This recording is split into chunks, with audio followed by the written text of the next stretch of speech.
আসন্ন উপনির্বাচন, উত্তপ্ত রাজনীতি, প্রতিশ্রুতি ঝড় আর প্রশ্নে সরব জনতা। কার হাতে থাকবে আগামী দিনের নেতৃত্ব? কারা দেবে উন্নয়নের জবাব? আপনার প্রশ্ন, আপনার দাবি, আপনার মত সরাসরি তুলে ধরা হবে নেতাদের সামনে। কথার ফুলঝুরি নয়, চাই স্পষ্ট জবাব।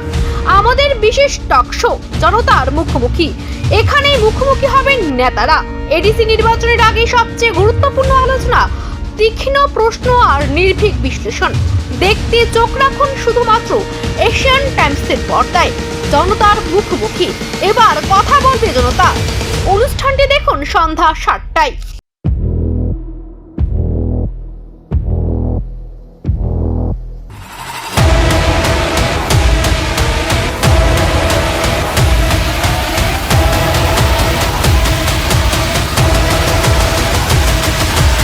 নমস্কার, এশিয়ান টাইমস টিভির পর্দায় আপনাদের প্রত্যেককে স্বাগত। আপনাদের সাথে রয়েছে আমি সুস্মিতা। এই মুহূর্তে দাঁড়িয়ে আছি ৫৬ ধর্মনগর বিধানসভা উপনির্বাচন কেন্দ্রে। সিপিআইএম মনোনীত প্রার্থী অমিতাভ দত্ত তিনি ডোর টু ডোর ক্যাম্পিংয়ে রয়েছেন। ওনার কাছ থেকে এই উপনির্বাচন সম্পর্কে জেনে নেব। সিপিআইএম প্রার্থী অমিতাভ দত্ত কি বলছেন, চলুন শুনে নেওয়া যাক। আপনি যে সকাল সকাল প্রচারে বেরিয়েছেন, সেটা শুরুয়াত কীভাবে হয়েছিল? আসলে প্রতিদিনের মতোই নির্বাচন প্রক্রিয়া শুরু হওয়ার পর থেকে সুনির্দিষ্টভাবেই রুটিন করে আমরা এগিয়ে যাচ্ছি।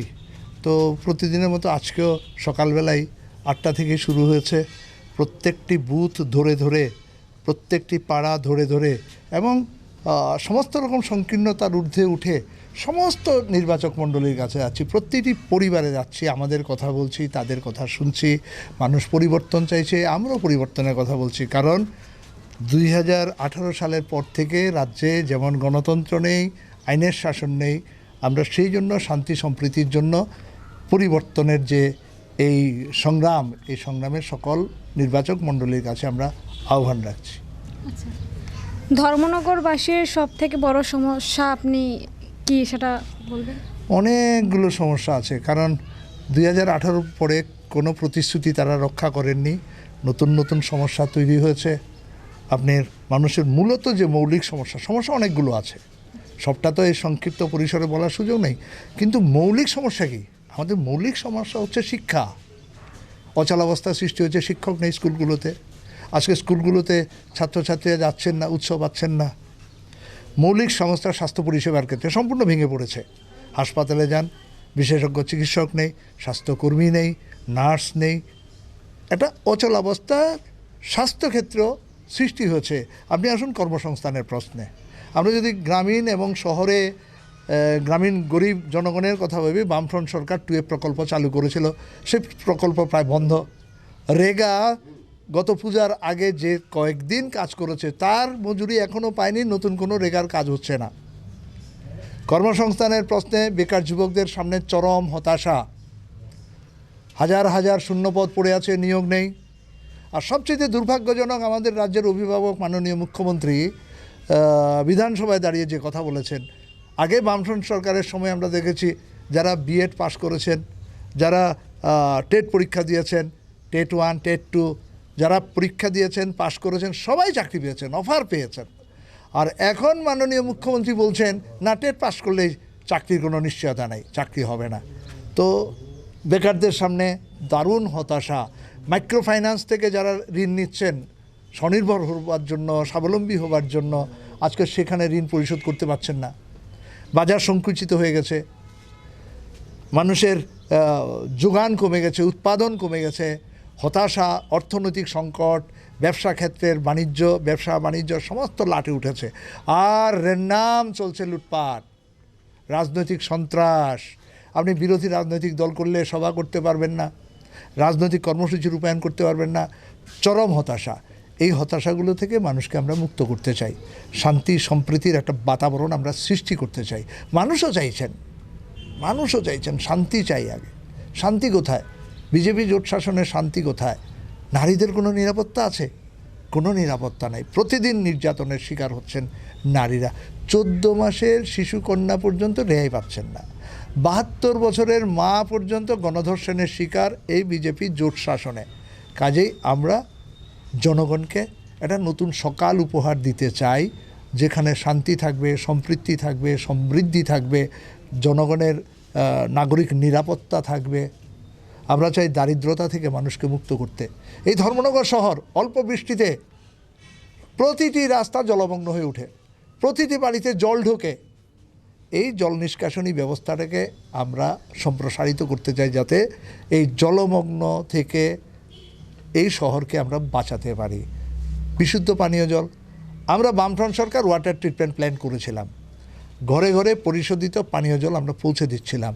এখন সেই পরিশোধিত পানীয় জলের জায়গায় আজকে অপরিশোধিত জল ঢুকছে, কারণ এই যে ট্রিটমেন্ট প্ল্যান্টে যেভাবে জলটাকে ট্রিট করা হয় সেটা হচ্ছে না।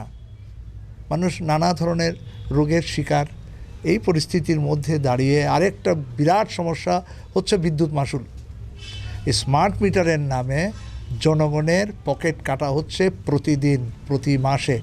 কাজে এই সমস্যাগুলোর সমাধান চাইছে মানুষ, আর এই সমাধানের জন্য বিধানসভার ভেতরে, বিধানসভার বাইরে লড়াই করবার জন্য, বামপ্রান্তীয় প্রার্থীকে বিজয়ী করবার জন্য মানুষ ঘরে ঘরে প্রস্তুতি নিচ্ছেন। আচ্ছা, আপনি তো দীর্ঘদিনের রাজনৈতিক পুরনো মুখ, সেটা আপনি কীভাবে কাজে লাগাবেন? অভিজ্ঞতা তাকে হাতিয়ার করব। আর এই যে বাড়ি বাড়ি যাচ্ছি, মানুষের কাছ থেকে যে অভিজ্ঞতা পাচ্ছি, মানুষ নানা সমস্যাগুলো তুলে ধরছেন, সমাধান চাইছেন। আর আমাদের রাজনৈতিক সহকর্মী যারা রয়েছেন, আমাদের পার্টির নেতৃত্ব যারা রয়েছেন, আমাদের পার্টির বিভিন্ন স্তরের যে সংগঠনগুলো রয়েছে, এই বিভিন্ন সংগঠনগুলো জনগণের কাছ থেকে যে অভিজ্ঞতা নিচ্ছেন তাকে হাতিয়ার করে আগামীর আন্দোলনটাকে আরও শক্তিশালী করেই গণসমস্যা যেগুলো আছে সেই সমস্যাগুলোর সমাধানের জন্য গণশক্তিকে আমরা আরও বেশি শক্তিশালী করতে চাই।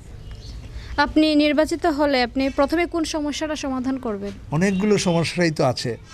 প্রথম দ্বিতীয় ভাগ করা আমার পক্ষে কঠিন। আমরা বলবো, প্রথমত রাজনৈতিক স্বাধীনতাকে আমরা শক্তিশালী করব।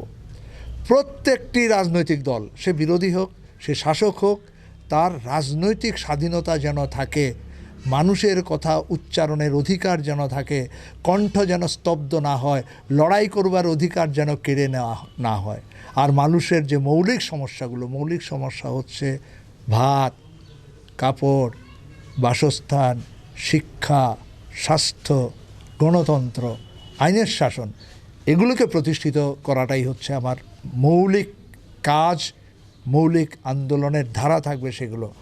আর ধর্মনগরের অর্থনৈতিক উন্নয়নের জন্য, বেকারদের স্বনির্ভর করবার জন্য আমাদের রেল ডিভিশন, ধর্মনগরের রেল ডিভিশনের যে দাবি, সেই দাবিতে আমাদের আন্দোলন আরও তীব্রতর হবে।